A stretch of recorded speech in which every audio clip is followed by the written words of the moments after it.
What's going on, my people? Today I'm making a video to comment on the unnecessary drama regarding the score that IGN gave the new Call of Duty.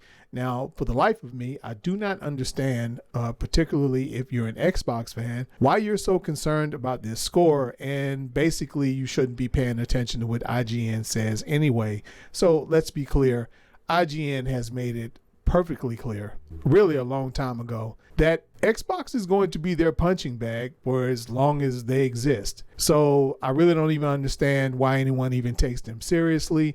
They're not even considered, when it comes to review scores, they really aren't even respected, really. I mean, they're no ACG, or many of the other people out there who do respectable review scores. Most really respected reviewers aren't even tied to any of these big media houses. Okay, some of the most respected ones.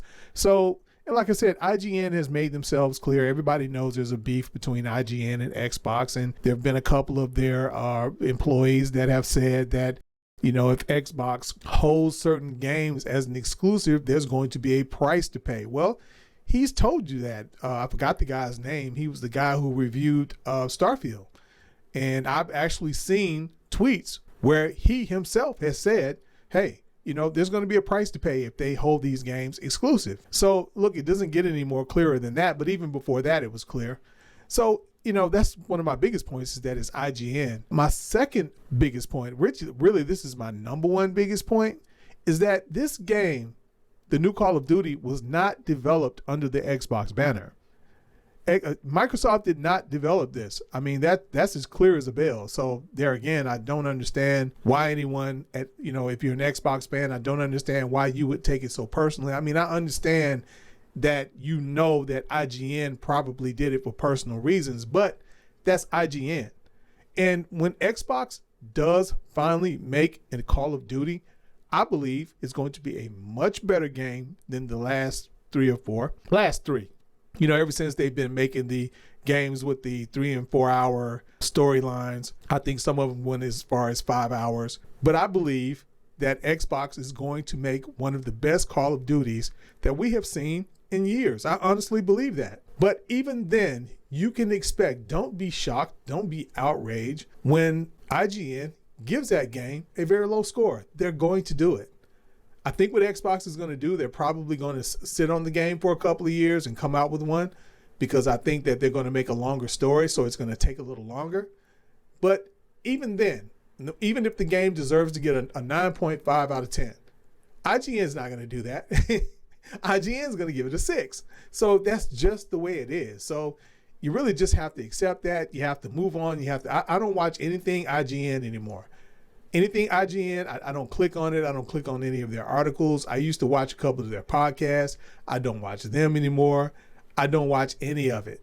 And another reason why you should not be so concerned or upset about IGN's low score is because the Xbox is not promotionally tethered to this game. It's the PlayStation that's tethered to this game.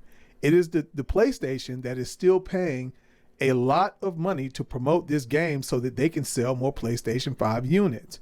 And guess what? Even if you're a PlayStation fan, you shouldn't be worried about it. In fact, that's why a lot of PlayStation fans aren't worried about it, because they know that this game is still going to sell like more fucking hotcakes. They know it. If they felt for 1 second that this would adversely affect the sales, any type of revenue coming to the PlayStation, they would be upset about this score as well, but they're not, because it doesn't matter what Call of Duty gets scored. People are going to go out and buy this game in droves, because first of all, a lot of the people who buy it, they don't buy it for the story anyway. A lot of people who buy this game, they don't even touch the story. I've heard so many people being interviewed on different podcasts or whatnot say that they don't touch the story. Personal friends of mine who play the game, and a couple of them said that they've never touched the story. And those that did, they said that they only played a little bit of it. So let's say in some universe where IGN was so respected that their score would affect the sales of the game, which it would not. But let's pretend for a second. You lose nothing as a fan of Xbox. And guess what? Xbox doesn't lose anything either. I mean, as far as reputation, because they didn't touch the game. They're not the ones who made this game at all whatsoever. And like I said, that's an imaginary universe. That's not going to happen. The game is still going to sell very, very well. So the game is going to sell for the zombie mode. I mean, even I sometimes play some of the older zombie modes. And there are people out there who play that, that only play that, believe it or not. They don't need, they go in and they play only the zombie mode. I mean, there's so many elements to this game. There's so much more than just the story. And I think that's the way that the developers have been looking at it. They've been looking at the story as just something that's just a part of the overall game. Again, no reason for anybody at Xbox or any of its fans to take any of this personal at all whatsoever. And personally, I'm probably going to wait on a sale for the game, even to play the other elements of the game. I don't play multiplayer. I mean, I do it every now and then, but it's not, it's not a big deal for me. I do buy the Call of Duty games to play the campaigns, and that's why I wait for the game to go on some kind of a sale or something like that. But I'm not even going to have to worry about that. And this is another point I want to make. If you're an Xbox fan, no matter how much this game sucks, no matter how great it is, no matter how great the zombie mode is or how great it isn't, no matter how great the multiplayer is, no matter how great it isn't, guess what? It's going to be in Game Pass pretty soon, and you're going to get it as a part of Game Pass. You're not going to spend not one red extra dime on this game. So you don't care. At least you should not. So don't worry about it, man. And certainly don't go on any of IGN's platforms. Don't comment on any of their employees' tweets or anything like that. That's another motivation for them to give this score. They see now that this is the type of environment where if you can cause some drama, you will get a lot of clicks. And then they get that extra money from people like Twitter. They now pay for that sort of thing. So that's even more revenue that they have coming in. If they can post something up on Twitter regarding this score, and they can get you to go clicking on that, then they will get all that money from Musk. So they're looking for that too. So they were looking for clicks in the first place. Now they're really looking for clicks. So the way they look at it is, look, if we review this game separately and we review the campaign separate from all the other elements of the game, people have been kind of looking down on the campaign anyway. So if we get it a low score, nobody's really going to be surprised. But of course, we're going to give it an even lower score because we also want to trigger the console warriors out there on both sides. We want to get the PlayStation fans who are going to click on our tweet or on our article or whatever so that they can, engage in the console war from their perspective. And then we want to get the Xbox fans to be defensive, and we want them to click on it, and we want them to call us names, and we want all that drama down in the comment section. Because when you can get that kind of activity going on your tweet, then that's even better. That's a bigger payday. Look, the way it is now, the way it is these days, these organizations like IGN, if they can't get your love clicks, they'll be more than happy to take your hate clicks. Because either way, they're going to get paid. And really, the more haters they can get to respond to their tweets and click on their work, click on all their links, that's even better. Drama pays now. So, like I said, it doesn't really matter. If you're an Xbox fan, when it comes to Call of Duty, you've got every reason in the world to not care at all about how someone reviews this new Call of Duty. You have every reason in the world not to care about it. You just be like, oh, okay, well, you think it sucks? Okay, well, we had nothing to do with that. I'll see when it comes to Game Pass. I'll check it out, and then I'll let you know what I think. Look, guys, I just wanted to chime in just a little bit. I don't want to talk about this too much, man. It's already been talked about the last couple of days or whatever. But I did want to chime in and give my opinion on that, man, and just tell, people out there, look, if you're taking this thing personal, don't do it. You really have, there's no sense in wasting emotional capital on something that doesn't matter. Believe me, by you being an Xbox fan, if you like anything involving Microsoft, like me, I'm a Game Pass fan. And if you're a Game Pass fan and you're an Xbox fan, or if you're an Xbox fan that don't necessarily care about Game Pass, if you like Microsoft at all whatsoever, trust me, this industry is going to give you enough reason to get emotional and get defensive and have to defend the product that you like. That is, if you're into that. Now, me personally, I really don't give a damn what anybody thinks. I mean, if I play a game and I like it, I really don't care what other people think. I'm going to play the game regardless. And if I don't like a game, it's even simpler because, well, I don't like it. And I like to think I'm kind of normal. That means I'm not going to be playing your game anyway. One of the things that really trips me out is, like, for example, with Starfield.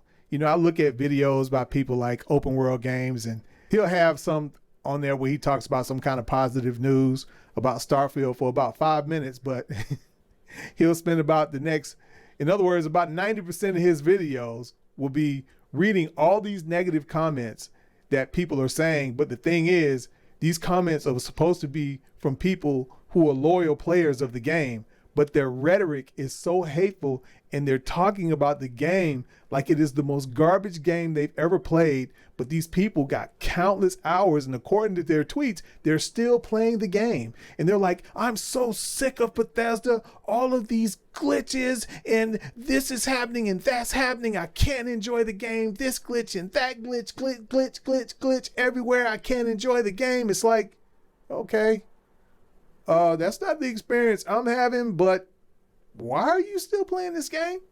I mean, I don't understand that. I mean, most people, what they do, like if they don't want to return the game, because if you've been experiencing that ever since you played the game, you should have returned it if you bought it on Steam, because these comments that he's reading are from Steam. And you can play, I forgot what the time is, but if you get that many glitches from the beginning, you have a choice. You can return the game if you want to. But what a lot of people decide to do, depending on what company developed the game, if they have a reputation for jumping on it real quick and fixing it, they'll just set the game aside for a while. And then they'll come back later and play it when it's fixed. But why are you still investing all of this time playing this game and you hate this game so much? I mean, these people aren't just like, yeah, I'm mostly enjoying it, but every now and then something will happen and, it'll kind of take me out of the game. But, for the most part, I'm really enjoying it. It's not that. These comments by these people that he's reading on open world games on his videos, they are the weirdest thing I've ever seen. Like I said, if I don't like a game, I'm not going to play it. I'm not going to comment on it in the future. I'm not going to do any videos about it, talking about how much I hate it. It certainly isn't going to be months out after the game was launched, and I'm still talking about it. It's not going to be a month, 2 months, 3 months. And let's be honest, these people are still going to be doing this in December, and they're going to be doing this all the way into 2024. That's just very, very strange. So, but anyway, hey, that's just me, man. Play games you enjoy. The ones you don't enjoy, stop playing them. And hey, guys, most of all, stop paying attention to IGN and taking IGN so seriously. They don't care if you hate them. They don't care if you go on their tweets and say you hate them. They don't care if do they even let you comment at the bottom of their articles? I don't think so. But anyway, in any way that you can, like if you're sharing their article, they really don't care what you think about them personally. They don't care if you insult them or whatever. Now, if you get out of hand and do things like send them dick pics or something like that, or you make some sort of a threat to their family or something, that's something different. But if you just engage in the regular fanboy rhetoric and verbal combat, they don't care about that. That's the whole purpose of it. That's the whole purpose of it. They knew that was coming from the moment they gave that game, from the moment they gave Call of Duty a lower score than Quantum Era. They knew exactly what they were doing. So don't give them what they want. But anyway, guys, until next time, stay safe. Oh, and by the way, before I leave, let me say this. If you see an ad on your Xbox when you turn it on, I know it's painful, and I know it's a complete waste of your time because it wastes so much time to just use your thumb for something other than what you want to use it for. But yeah, don't forget to click the B button. Okay? All right then. All right, guys, later.